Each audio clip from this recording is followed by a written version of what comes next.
Hello Nico, Salut Baptiste, ça va bonjour à bien? tous. Merci d'être présent sur ce webinaire où tu vas nous parler, on va parler ensemble un petit peu pendant une grosse demi-heure de benchmark dans le monde de l'e-commerce. Donc on va laisser un petit peu les gens arriver, on va se présenter tranquillement. Donc on est ensemble pour entre trois quarts d'heure et une heure, ça va dépendre si on est bavard ou pas. Donc n'hésitez pas, je le rappellerai. Donc bonjour Servan, bonjour Nicolas, bonjour Carole, salut Lilian, Charles aussi, je l'avais pas vu. N'hésitez pas à poser vos questions donc, pendant tout le live.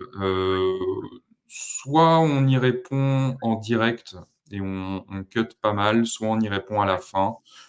On verra un petit peu en fonction si les questions sont liées à un point très précis du webinaire. Bah écoute, si tu es prêt, je te propose de pouvoir démarrer et attaquer. Donc, je me présente rapidement. Donc, moi, je suis Baptiste, le fondateur d'Apollo Studio. Donc, on est une agence basée à Caen.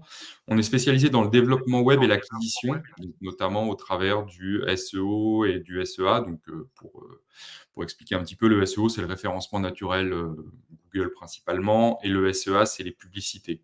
Google Ads notamment, mais aussi les publicités Instagram, alors c'est plus du SMA, mais bon bref, les publicités Instagram, les publicités Facebook. Et donc ça fait 10 ans que j'ai créé l'agence et Nico, on va pas faire genre, on se connaît depuis quand même pas mal d'années, tous les deux, et je te laisse donc la parole pour te présenter également. Super. Bah oui, ouais, non, ça fait un moment, une belle aventure. Je pense qu'on se connaît depuis la création de nos entreprises, quoi, au moins d'e-commerce nation.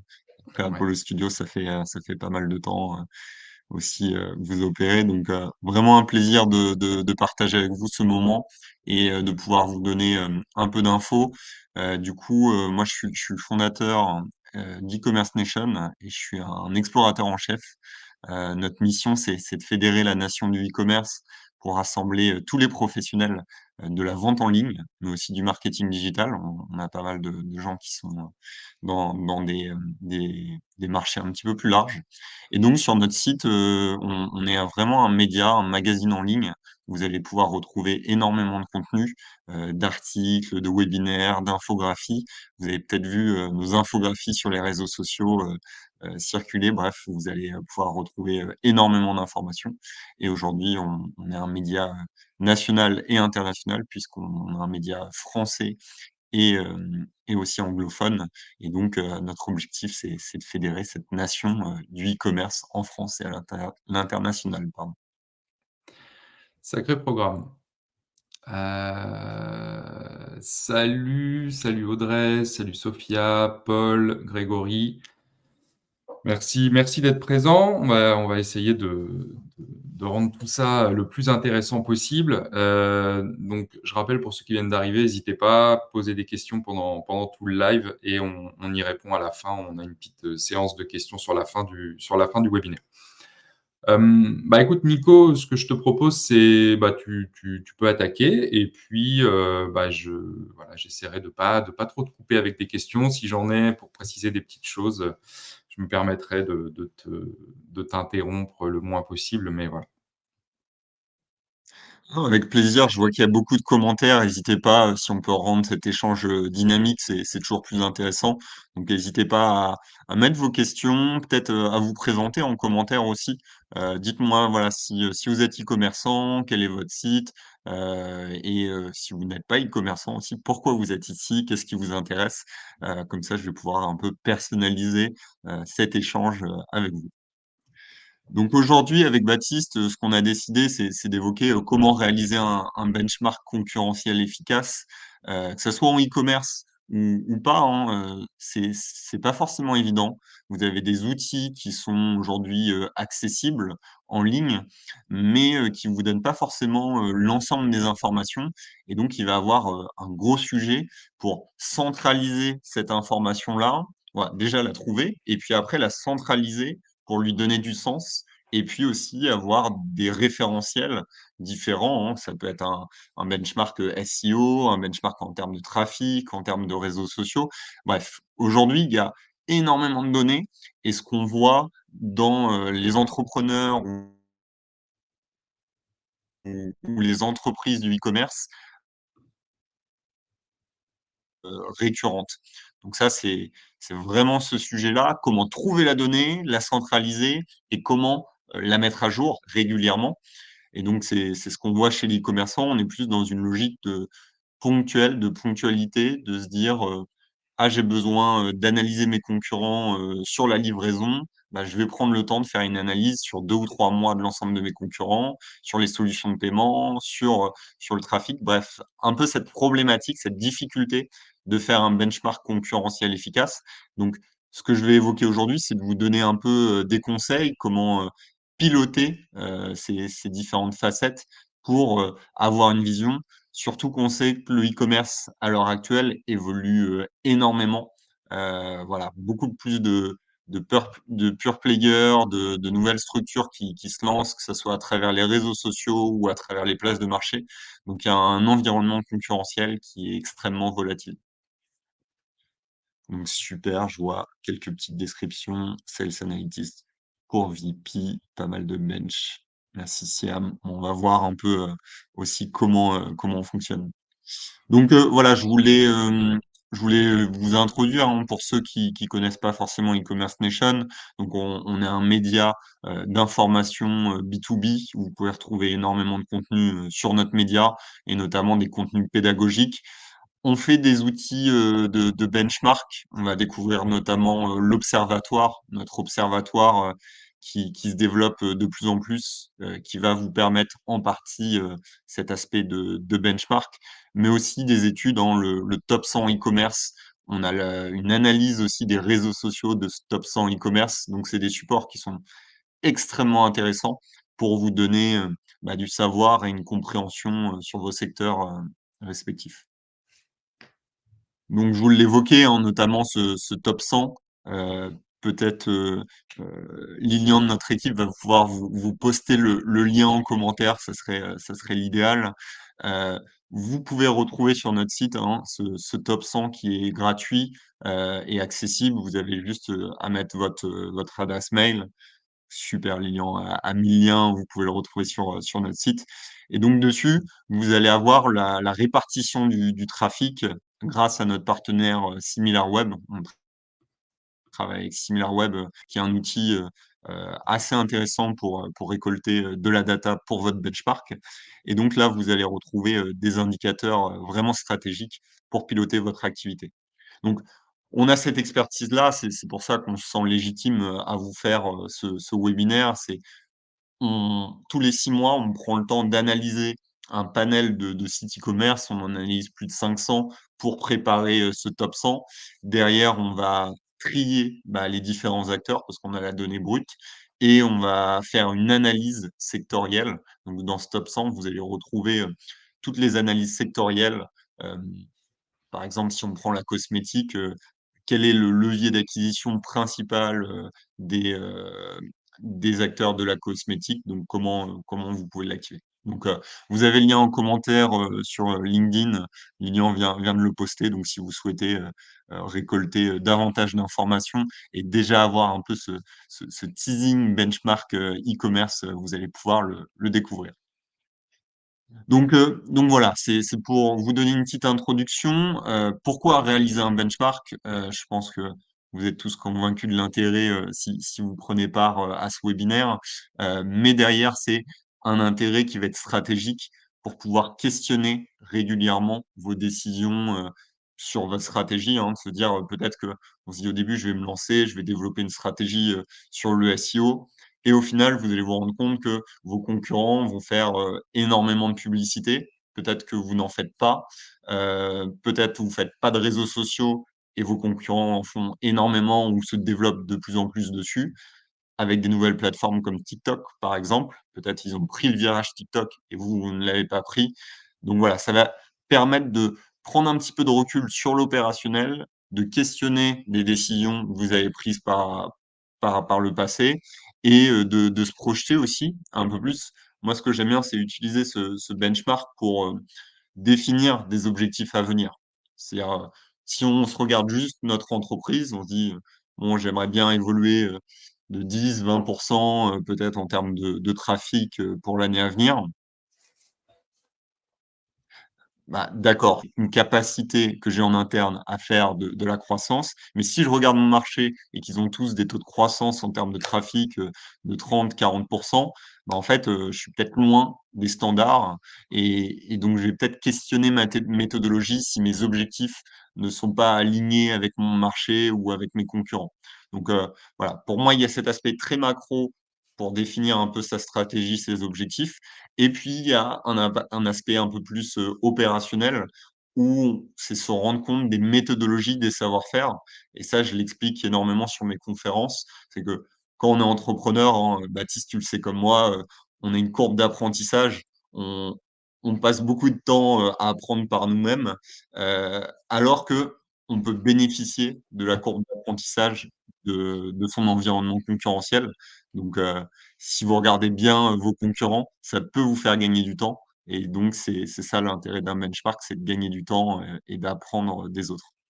Ouais et en général même, ce qui peut être intéressant, c'est de regarder, depuis combien de temps un concurrent fait quelque chose. Je pense que tu vois, si un concurrent se met, à faire, j'en sais rien, bah, du TikTok, tu prenais cet exemple-là, si tu vois qu'il fait, une campagne, TikTok Ads et que, tu regardes un mois après, il y en a plus, c'est peut-être le signe que ça marche pas et du coup, potentiellement, tu peux bénéficier. Je pense que ça peut être intéressant aussi de se dire: «Je me jette pas forcément corps et âme dès qu'un concurrent fait quelque chose, mais j'observe en fait, pendant une durée plus ou moins longue» et si tu vois par exemple, sur du Google Ads, si tu vois qu'il fait des campagnes et que tu vois qu'un mois ou 2 après, il a arrêté, bon, bah, potentiellement, c'est peut-être pas le bon move pour ton e-commerce à toi et voilà donc c'est vrai que nous, on prend en compte aussi ça quand on bosse, pour des clients, c'est qu'on essaye de regarder ce que font les concurrents et depuis combien de temps ils le font. Super intéressant et dans cette même logique-là, hem, donc tu peux regarder les concurrents, voir ce qui fonctionne pas, mais ce qui fonctionne, tu es pas obligé de refaire comme eux. Ça peut être aussi un axe de différenciation, de dire, parce que la plupart, des entreprises essayent de répliquer des stratégies similaires, mais on peut se dire: «Ah OK, tous mes concurrents, ils sont forts là-dessus, bah, moi je vais faire l'opposé d'eux». Donc c'est aussi un pari, hein, Ouais. c'est à évaluer. Mais ça, je trouve ça aussi intéressant de dire, «OK, ils ont tous misé, sur de l'Ads, moi je vais peut-être plus tenter des réseaux sociaux. Je vais essayer ça sur, 6 mois, 1 an, voir le retour». Donc voilà, je trouve que c'est vraiment la clé, d'une stratégie, d'avoir toutes les cartes en main et de savoir lesquelles on va activer. Donc voilà, l'intérêt du benchmark. La difficulté, comme je l'évoquais, c'est à quelle fréquence ce benchmark? Parce que c'est très chronophage. Donc, voilà, les intérêts, hein, plusieurs points, qu'on a évoqués en partie. Comprendre les nouveaux besoins et les tendances du marché. Voilà, ça évolue énormément, surtout post-Covid, il y a des comportements qui sont un peu nouveaux. On le voit sur, du click and collect, du drive, qui ont changé, mais aussi, bah, sur des nouvelles plateformes, on en parlait comme TikTok, des nouvelles intégrations, pour faire, de l'Ads, donc c'est assez intéressant. L'intelligence artificielle aussi qui se mêle par rapport à ça, donc l'intérêt de faire un benchmark direct ou indirect, sur des concurrents directs ou indirects, c'est très riche parce que ça va vous permettre d'innover. Donc vous pouvez regarder des acteurs, à l'étranger, en France ou sinon sur d'autres verticales. Donc ça, je trouve ça vraiment intéressant, mais il faut qu'il soit pertinent. Dans beaucoup de cas, je rencontre des e-commerçants qui se disent, «Ouais, mon concurrent, direct, c'est Amazon». Bon, c'est difficile de tirer des enseignements d'un acteur qui est aussi gros qu'Amazon, parce que, il fait bien des choses, il fait pas bien des choses, mais au final, c'est tellement, énorme, ils ont tellement des parts de marché, fortes que c'est pas forcément représentatif en termes d'enseignement. Identifier ses forces et ses faiblesses, Donc ça, je trouve ça vraiment intéressant. Comme je vous disais, ça fait un peu un jeu de miroir. En regardant les autres, bah, on peut se regarder, en interne, voir un peu ses compétences et quels sont, les canaux stratégiques.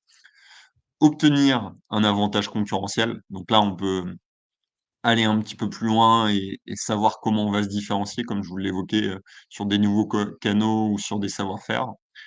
Comprendre ses concurrents pour améliorer la compétitivité. Donc, là, ça peut être un petit peu plus sur, les offres, sur le pricing, sur, le packaging, faire des offres regroupées.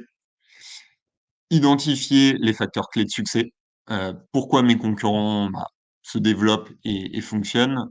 Et puis, enfin, fixer de nouveaux, objectifs de performance. Ça, je vous l'évoquais, ça permet, de créer un référentiel pour vos objectifs. Regardez vos concurrents et définissez un peu des étapes clés pour, gagner, en puissance dans votre développement.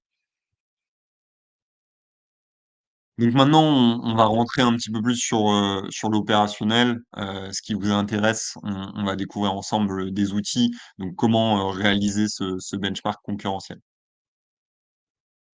Premier élément, c'est d'avoir un niveau, une première re analyse macro. La plupart des gens ne le font pas forcément, mais je vous réinvite à le faire avec des outils qui sont, extrêmement accessibles, notamment, bah, Google Trends. Vous pouvez, regarder, le nombre de requêtes sur votre marché, sur vos produits.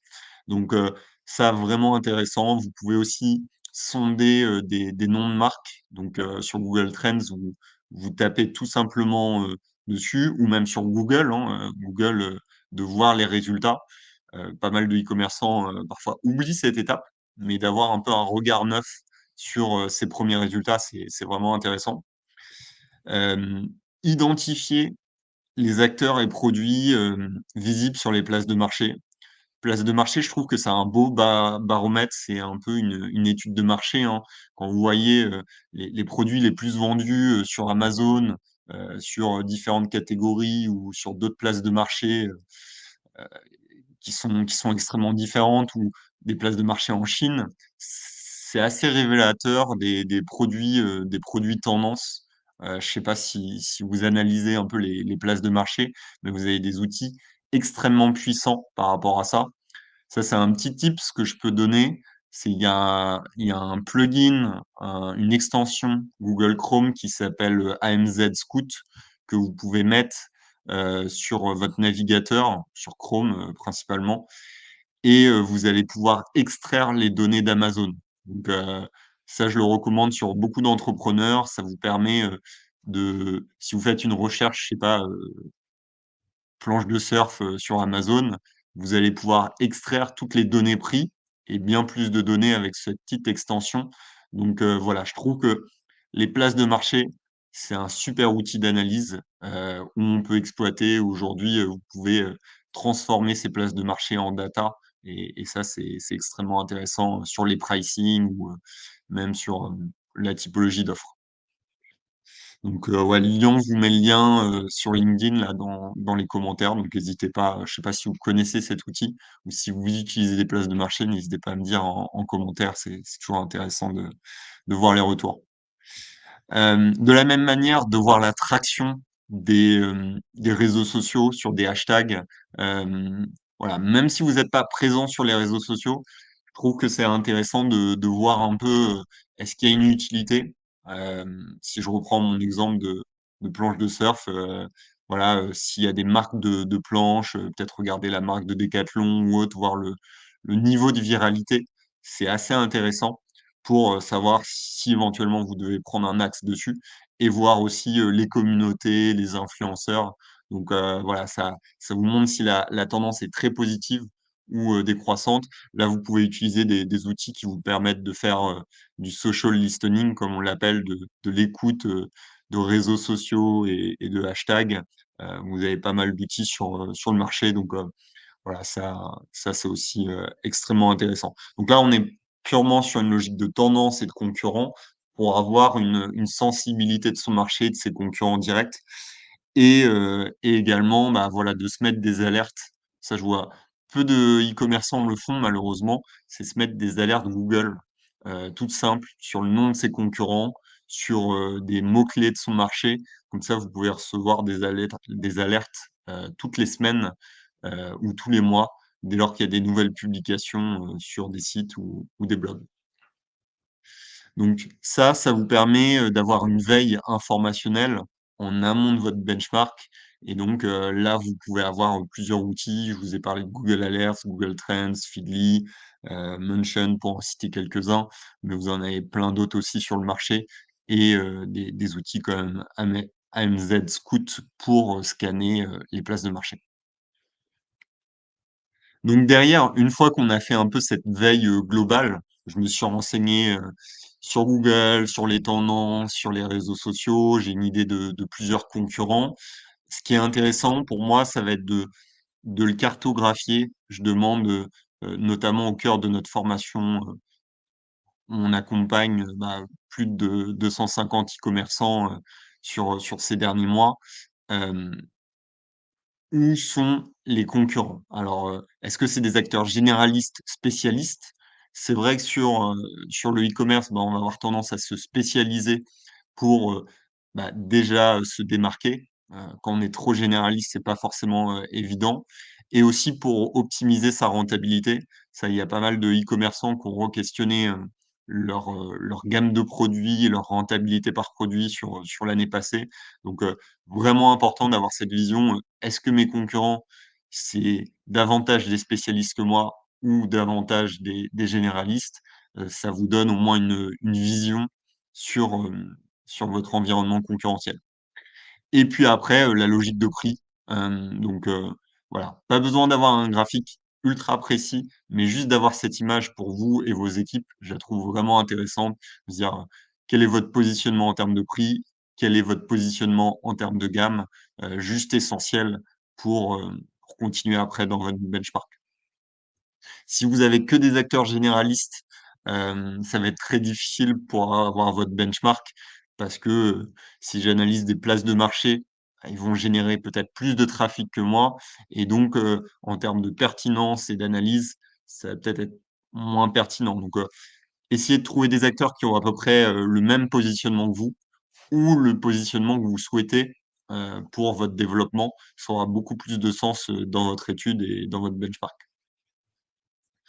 Donc, je ne sais pas si vous avez déjà mis en place un peu ce type de schéma dans vos analyses. N'hésitez pas à me dire en commentaire si voilà, vous faites le point au moins une fois par an sur ces éléments-là, sur votre environnement concurrentiel, ou si c'est un autre rythme, n'hésitez pas à me le mettre en commentaire. Donc, nous, c'est ce qu'on a identifié. On a identifié pas mal de facteurs, notamment dans la structuration de notre observatoire. C'est notre propre outil de benchmark e-commerce. Vous allez pouvoir découvrir à la fin de cette présentation. Euh, on a listé plusieurs catégories. Donc voilà, de savoir aussi dans quelle catégorie e-commerce vous faites partie, c'est intéressant. Euh, mais aussi de savoir le type d'acteur et le type d'offre. Quand on est dans le e-commerce, on a tendance à lister tous les sites e-commerce au même niveau. Mais si je prends, si je prends Leroy Merlin typiquement, est-ce que c'est une place de marché? C'est un retailer? C'est un pure player? En fait, c'est très compliqué de mettre une étiquette sur un acteur comme Leroy Merlin, typiquement, parce qu'ils ont leurs propres produits, ils ont leur propre magasin et ils ont un catalogue de produits qui est immense, mais qui est externe en mode marketplace. Donc, ça ne veut pas dire que vous allez retrouver tous les produits de leur site en magasin. Il y a une partie de leurs produits qui sont présents en magasin. Et donc, vous avez plusieurs modèles économiques au sein d'un même site. Donc, c'est totalement différent si vous comparez à une place de marché, parce qu'une place de marché, c'est juste un flux de produits, un flux informatique qui va être synchronisé. Donc oui, voilà, Mathieu me dit pourquoi ce serait pas les trois. Exactement, c'est les trois, hein. Mais du coup, c'est pas du tout le même modèle. Et pour avoir échangé notamment avec eux sur la fin de l'année dernière, ils ont une logique de rentabilité qui est omnicanal, donc qui est vraiment sur les trois modèles. Donc, c'est-à-dire que sur certains leviers, ils vont peut-être perdre de l'argent, mais sur d'autres, ils vont se rattraper parce qu'ils sont plus dans une analyse du parcours d'achat au global de leurs clients, qui est donc omnicanal. Et donc, si vous comparez juste avec l'ensemble de ce site-là, ça se trouve, vous allez vous comparer avec certains de leurs modèles qui ont une rentabilité très faible, voire négative. Et donc, ça n'a pas forcément de sens si vous comparez avec des acteurs qui sont pas forcément de la même taille que vous, avec le même modèle économique. Donc ça, vraiment important de le garder en tête. Mais ça peut être des acteurs aussi plus petits, hein. Si je prends place de marché sur la bière et vous, vous êtes un site e-commerce avec votre propre bière, bah, en fait, c'est pas le même modèle économique. Donc, vous pouvez comparer leur stratégie d'acquisition peut-être en termes de trafic, mais après en termes d'offres, c'est important d'avoir cette distinction-là parce que c'est pas du tout le même modèle économique, les mêmes frais et les mêmes bénéfices. Donc, sur un benchmark, c'est important de l'avoir en tête parce que ça va déterminer aussi vos investissements et votre stratégie derrière. Donc voilà. Aussi, sur ces dernières années, grosse évolution sur les offres, hein. Aujourd'hui, on parle plus juste d'offres classiques, de nouveaux produits, mais il y a beaucoup d'occasions de reconditionner, de ventes privées, de produits digitaux ou encore de location ou de fait maison. Donc ça a beaucoup d'offres différentes. Donc ça, je trouve ça aussi intéressant de l'intégrer dans votre benchmark. Peut-être vous avez listé 10 concurrents, mais posez-vous la question, quel type d'offre ils proposent, et ça peut être un axe de développement pour votre site, de se dire, OK, peut-être je peux proposer de la seconde main ou du reconditionné, ça peut avoir du sens pour mon développement. Donc, le positionnement va être essentiel, ce positionnement de l'offre va être essentiel aussi dans votre communication et votre acquisition. Donc voilà, et puis après, l'aspect spécialisation, qui est assez intéressant. Euh, je le vois sur Decathlon, hein, si on prend un autre exemple. Decathlon, on peut dire c'est un généraliste, sauf que euh, ils ont des sous-sites de marques. Donc, ils ont Keep Run pour le running. Le site est référencé et redirige sur Decathlon. Bref, ils ont des stratégies spécialisées en termes d'acquisition, mais avec un site généraliste. Donc, typiquement, un exemple de stratégie qui est très riche, comme Decathlon, peut être source de créativité dans vos stratégies, avec une logique un peu plus spécialisée, des sous-sites qui vous permettent d'être plus spécialisés, même si vous avez un site central qui est davantage généraliste. Et du coup, Nico, je rebondis sur ce que tu dis. À ton avis, la meilleure stratégie quand mettons, tu lances ta marque et tu as ton produit, tu fais des, je sais pas, des skis. En face de toi, tu as des Salomon et donc sur du spécialisé et qui appartient, il me semble, c'est à Decathlon d'ailleurs, Salomon. Je crois qu'ils les ont rachetés. Est-ce que toi, selon toi et de ce que tu peux connaître du e-commerce, il vaut mieux démarrer par du spécifique et après remonter sur du généraliste ou faire l'inverse? En fait, en termes de stratégie, qu'est-ce qui fonctionne le mieux? Tu vois, est-ce que je sais pas, tu fais la promo de tes skis qui ont une spécificité et tu vas viser une communauté un peu au départ et après tu vas lancer sur du généraliste ou est-ce que de base tu attaques de front sur du généraliste et après tu développes tes spécificités au fur et à mesure? Est-ce que ça, tu as une vue là-dessus? Très bonne question. Je vais te faire une réponse de Normand. Non, en fait, tu as deux axes. Pour moi, il y a deux réponses selon deux axes.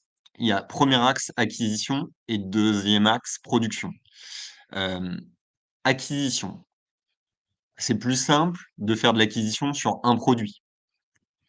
Tu as un produit, alors faut qu'il soit bon, faut qu'il réponde à un besoin et que tu aies une vraie valeur sur ton produit, mais c'est plus simple d'avoir un seul produit que tu vas vendre. Si tu prends, je sais pas, Feed, bah au départ, c'était juste une barre. Feed, Mmh. ils ont vendu juste une barre en disant, c'est mon repas. Ouais. Respire, pareil, c'est le déodorant. Donc, tu vois, les DNVB, les nouveaux acteurs e-commerce, ils font un produit, ils ont ciblé une problématique, ils se développent à mort là-dessus et ils ciblent une problématique très précise avec un seul produit parce que ça te coûte moins cher en termes de production. Donc là, ça enchaîne sur ma deuxième réflexion. Mais un seul produit dans ton acquisition, c'est beaucoup plus linéaire, c'est beaucoup plus simple et tu peux répondre à un besoin. Une fois que tu as gagné la confiance des gens, tu vas élargir ta gamme pour faire du cross-selling. C'est-à-dire, il a acheté ton déodorant, il est super content de ton déodorant parce que tu as délivré, tu as répondu à une bonne problématique. Et ben, tu vas proposer un shampoing, d'autres produits, du dentifrice, ainsi de suite. Parce que tu fais confiance, tu as une première expérience positive avec un produit, et donc après, tu développes d'autres produits dans la même lignée avec une certaine cohérence pour augmenter ton panier d'achat. Mais Ouais. Ouais, tu premier t'étoffes ta lieu, gamme, en fait, en dans un second temps, quoi. ouais, parce que mon deuxième axe qui est la production, donc là, on est plus sur une logique opérationnelle et rentabilité.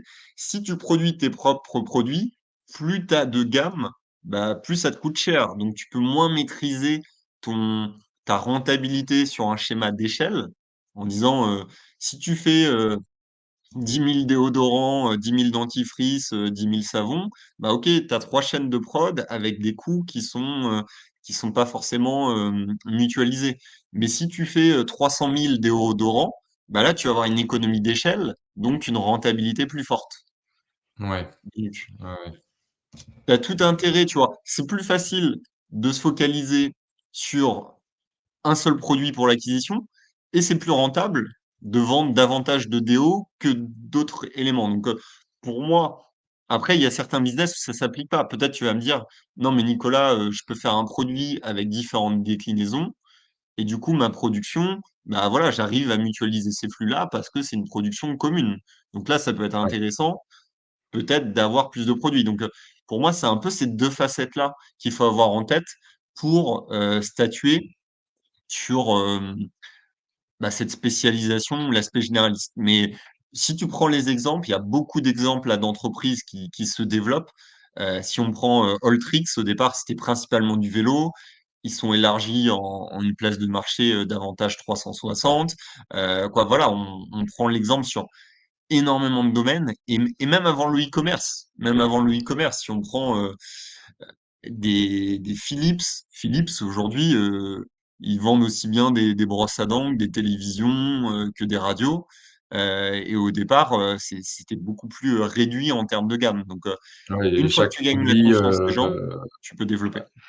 en plus, chaque produit participe un peu à l'image de marque, à son échelle et rebalance de la sympathie ou de la clientèle sur les autres produits. Donc, ouais, en effet, c'est cool. Mathieu, sauf erreur de ma part, Salomon, c'est pas le groupe Amersport. C'est possible. Il me semble que Decathlon a racheté, mais j'étais pas sûr de moi, hein. J'ai dit je crois. Donc, c'est possible. Tu as peut-être raison, Mathieu. Ouais, excuse-moi, Nico. Vas-y, du coup, je t'ai coupé. On peut reprendre parce qu'après, ça va encore durer 1 heure et demie. Donc, ça Ouais, va donc devenir. voilà, bon, je trouvais ce tableau intéressant parce qu'il a intégré différentes variables, chose qu'on va retrouver aussi dans notre observatoire, nous, dans notre analyse, donc ça, on pourra y revenir. Gros sujet, je trouve que qui est pas assez développé dans la culture, parfois entrepreneuriale e-commerce. Les e-commerçants, bien sûr, maîtrisent la logique d'acquisition et web marketing, les e-commerçants, matures. Mais sur les gens qui se lancent, c'est vraiment un sujet. Généralement, on se dit: «Bah, OK, j'ai une affinité avec des produits où je souhaiterais lancer un business, mais je connais pas forcément le web marketing» et donc c'est vraiment important, de faire ce travail-là, de lister au moins, ces 5 concurrents et de se renseigner sur le trafic qu'ont ces sites. Donc avec un outil comme, l'Observatoire ECN ou encore SimilarWeb, vous pouvez avoir des estimations, en termes de trafic sur les 3 précédents mois. Donc dire, «OK, je regarde tel acteur qui est mon concurrent direct, je vois qu'il fait tel trafic sur les 3 derniers mois et qu'il fait, 50 de SEO, sur son acquisition, 30 sur les réseaux sociaux, 20 sur le mailing. OK, j'ai une idée de la répartition moyenne de mes concurrents en termes d'acquisition et donc je vais pouvoir, tabler là-dessus ou optimiser, une stratégie différente. Donc, ça, vraiment important, avoir une vision, pour dessiner et donc si vous vous dites: «D'ici 1 an, je vise, 100 000 de trafic, sur mon site», bah, j'applique les taux de répartition, de mes concurrents ou pas, si vous souhaitez avoir une stratégie différente. Et donc là, vous allez pouvoir se dire, bah, OK, je vise 100 000, mais il y a 50%, bah, ça va être du SEO. Donc il faut que je construise mon SEO, que je développe mon site, que je crée des contenus. Mes réseaux sociaux, je table là-dessus et je vois que c'est possible parce que certains de mes concurrents l'ont fait.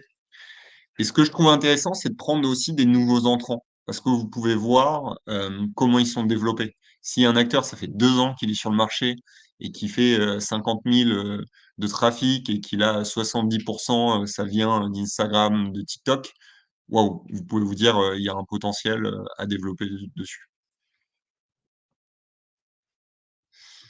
Donc derrière, après, comment on accompagne nous les e-commerçants, c'est de d'avoir un plan d'action qui est extrêmement clair. Ouais, Mathieu parle de Wapalizer, qui est un super outil aussi. Hem, Ouais, il y on a l'utilise il y a nous aussi. Buildwill aussi, Buildwill et puis, nous aussi sur notre outil, on est en train d'enrichir là avec les technos donc, on sur l'observatoire, on aura à peu près, le top 500 e-commerce avec l'ensemble de technos et l'ensemble des solutions de livraison, de paiement. Donc, voilà, n'hésitez pas aussi à en découvrir davantage, dessus et Wapalizer, c'est une petite extension comme Buildwill. Vous pouvez l'intégrer pour regarder, sur quel site sont faits vos concurrents. Est-ce que c'est du Shopify, du PrestaShop, du WooCommerce? C'est super intéressant. Donc là, ce que je trouve pas mal, encore une fois, c'est des outils simples, mais qui vous permettent de visualiser votre stratégie. L'idée, c'est une fois que vous avez défini votre trafic cible, vous avez défini les canaux essentiels, bah, derrière, vous avez listé à un plan à 6 mois, à 12 mois et vous allez lister les actions dans chacune de ces cases. Donc, super intéressant parce que ça vous permet, bah, de vous développer et puis après de vous réajuster tous les 6 mois, de voir est-ce que vous êtes en phase avec votre objectif pour continuer, à vous développer. Derrière, on a plusieurs indicateurs. On vous a fait une vidéo, sur YouTube, qui est accessible, une vidéo de la formation. On va détailler l'ensemble de ces indicateurs. Je vous invite, si ça vous intéresse, à aller plus loin. Ce qu'on aime bien, c'est surveiller ces 4 étapes, attirer du trafic, interagir, convertir et fidéliser, la quatrième. Donc vraiment d'avoir des indicateurs par rapport à ça. Ce qui est intéressant, c'est de voir aussi, vos concurrents sur ces facteurs-là. Si vous avez, le temps, c'est un gros travail, mais d'estimer, leur trafic, d'estimer, leur taux d'interaction, leur nombre d'abonnés, les nouveaux abonnés mensuellement, si vous surveillez ça, ça peut être aussi extrêmement intéressant. Conversion, ça de c'est plus compliqué à évaluer, mais vous pouvez obtenir des données, sectorielles sur la conversion, type pour après faire des estimations. Donc, ça, alors moi je suis je suis parfois hardcore là-dessus, mais je sais qu'il y en a certains, j'ai vu que Grégory, Perrin était aussi dans le chat, donc, il y en a certains qui font ça. C'est si tu as le trafic, que tu as le chiffre d'affaires ou tu as le taux de conversion, bah, super, tu peux calculer après, le panier moyen, de faire des estimations aussi sur toi, ta conversion et ton chiffre d'affaires. Donc tu as vraiment de la triangularisation qui est vraiment intéressante à faire en se disant, «Je lance un site e-commerce, si, je fais 100 000 visites avec un taux de conversion, de 2, bah, ça me fait tant de chiffre d'affaires par mois avec, telle marge. Bah, OK, je peux projeter mon exercice et donc après affiner, mon business plan. Donc, ça, je trouve ça assez riche comme exercice, mais de partir de la concurrence, de partir du référentiel, de leurs stats, de leur chiffre d'affaires pour pouvoir découler sur, ces vérités en termes de taux de conversion et de panier moyen. Ça, je trouve ça, très riche et les e-commerçants qui arrivent à faire ça, généralement, bah, ils fonctionnent très bien parce qu'ils ont une bonne compréhension de leur modèle économique. Donc voilà, pas mal de données, qu'on va, développer sur notre observatoire. Ça, vous allez pouvoir retrouver, un peu plus en détail. Je vais je vais passer, dessus. Ça s'affiche pas. Bon, bah, je vais switcher là-dessus. Donc, comme vous l'a posté Lilian en commentaire, on moi, c'est un peu une problématique que j'ai rencontrée, depuis mes débuts, dans le web marketing. Je pense que toi, Baptiste, tu la vois aussi pour toi ou pour tes clients.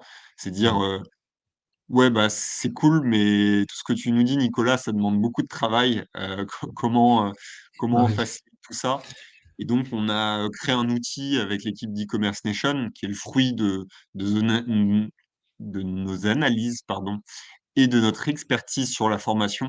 Comme je vous l'ai dit, on a accompagné, plus, de centaines de e-commerçants sur ces dernières années en termes d'entrepreneuriat et l'ensemble de nos études sur le e-commerce nous donne une compréhension poussée et du coup, on a fait un outil de benchmark concurrentiel, sur le e-commerce qui vous permet d'avoir toutes ces informations centralisées et donc en quelques clics, ça vous permet, réellement d'avoir une idée, bah, de votre marché et donc comme je vous l'ai dit au début, la problématique, c'est de le faire régulièrement. Vous avez pas forcément le temps de faire ces benchmarks, tous les mois. Déjà une fois par an, c'est déjà très bien et donc nous, on vous permet d'avoir accès à cette donnée-là et de la centraliser et de la mettre à jour. Donc, aujourd'hui, notre outil, il a énormément de données. On va en rajouter sur ces prochaines semaines. Donc, d'ici un mois, on aura 500 sites dessus. Mais si vous rejoignez l'outil, on peut, aussi ajouter en direct vos concurrents pour avoir, la donnée spécifique. Donc, un outil qui est beaucoup plus accessible que certains outils sur le marché. Donc, voilà, on veut rendre vraiment un outil, accessible. Vous pouvez le tester là gratuitement en freemium, si vous allez sur le site pour, voir un peu comment ça fonctionne et puis aussi, vous faire, nos retours, vous pouvoir donner des retours aussi sur l'outil. Ouais, c'est un sacré gain de temps Donc voilà. et j'imagine en plus ça respecte bien toutes les datas que tu as présentées en fait, pendant ta présentation donc ouais, à mon avis le gain de temps est assez ouf donc allez tester, l'observatoire ECN et faites vos retours à l'équipe, hein, de CN. Je pense qu'ils seront friands de ça. Totalement, totalement. Donc, bon voilà, je vais pas rentrer en détail, dedans sur la méthodologie, mais voilà, on a beaucoup de sources différentes et d'outils qui nous permet, de vous donner de la donnée fiable. En fait, c'est de la donnée semi-automatisée, donc voilà, c'est automatisé en partie pour récolter la donnée, mais c'est vérifié manuellement par nos équipes en interne. Donc voilà, il y a vraiment une lecture et un travail aussi de data analyst, derrière qui vous permet, d'avoir de l'information de qualité. Donc voilà, je crois que j'ai fait le tour. Je suis plutôt pas mal Bah, en termes de timing, je pense. on est parfait, c'était 45 minutes, on est à 44 minutes 15, c'est nickel, le timing est parfaitement respecté. On vous remet nos têtes si vous voulez, alors moi je crois que mon QR code il permet de prendre un rendez-vous visio. Toi Nico, je ne sais plus, ça doit peut-être rediriger vers ton profil LinkedIn ou ECN. En tout cas, si vous voulez en discuter, moi, je parle un peu pour toi Nico je pense, mais nos DM sont ouverts. N'hésitez pas à nous contacter sur LinkedIn ou voilà, moi-même vous flasher ce code, vous pouvez prendre rendez-vous directement. Merci beaucoup Nicolas. En fait, au niveau des questions, on a répondu plus ou moins pendant le live, donc il y a pas spécialement besoin de faire une session de questions-réponses en fin de live. Donc, voilà, on l'a fait en direct. Est-ce que tu as un petit mot pour la fin? Et on vous remercie tous en tout cas, hein, d'avoir été présents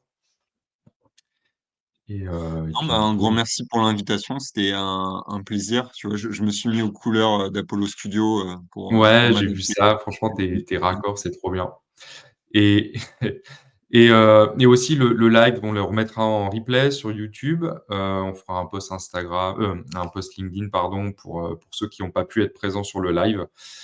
Et donc, bah, écoutez, à une prochaine. Merci beaucoup, Nico. Au plaisir sur un prochain webinaire de t'accueillir encore sur un autre sujet ou recreuser un peu ce sujet-là.